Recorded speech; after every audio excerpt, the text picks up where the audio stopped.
माहूर शहरात सुरू असलेल्या रिमझिम पावसामुळे रस्ते निसरडे झाले असून अपघातांचे प्रमाण वाढताना दिसत आहे। याच दरम्यान माहूर गडावर दर्शनासाठी येत असलेल्या दोन भाविकांच्या कारचा भीषण अपघात झालाय। मात्र कारमधील एअरबॅग वेळेत उघडल्याने दोन्ही भाविकांचा जीव थोडक्यात बचावलाय। विशेष म्हणजे हा अपघात माहूर न्यायालय आणि श्री रेणुका देवी महाविद्यालय दरम्यान असलेल्या कुप्रसिद्ध घातक वळणावर घडला आहे।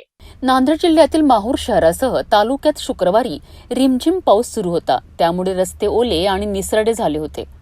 यवतमाळ जिल्ह्यातील महागाव तालुक्यातील फुलसावंगी येथील तुषार राठोड आणि गजानन राठोड हे दोघे भाविक आपल्या स्विफ्ट कार क्रमांक MH50L 2625 ने माहूर गडावर दर्शनासाठी येत होते।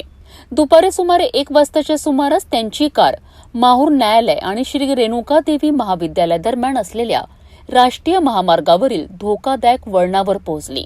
त्याचवेळी समोरून अचानक एक मोटरसायकल आल्याने तिला वाचवण्याच्या प्रयत्नात चालकाने जोरदार ब्रेक लावलेत। रस्ता ओला असल्याने कारचा ताबा सुटला आणि वाहन घसरत थेट न्यायालयाच्या भिंतीजवळ खोल खड्ड्यात जाऊन उलटलेत।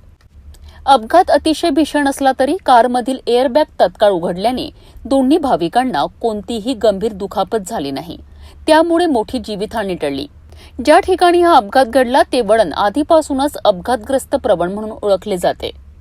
या परिसरात संरक्षण कठडे किंवा मजबूत सुरक्षा भिंत नसल्याने वाहन चालकांना मोठा धोका निर्माण होत आहे।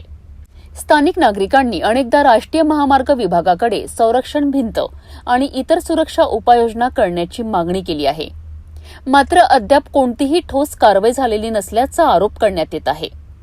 याच निष्काळजीपणामुळे या ठिकाणी वारंवार छोटे मोठे अपघात घडत असून आता तरी प्रशासन जागे होणार का असा प्रश्न नागरिक उपस्थित करीत आहेत। घटनेची नोंद माहूर पोलिसांनी घेतली असून पुढील तपास सुरू आहे।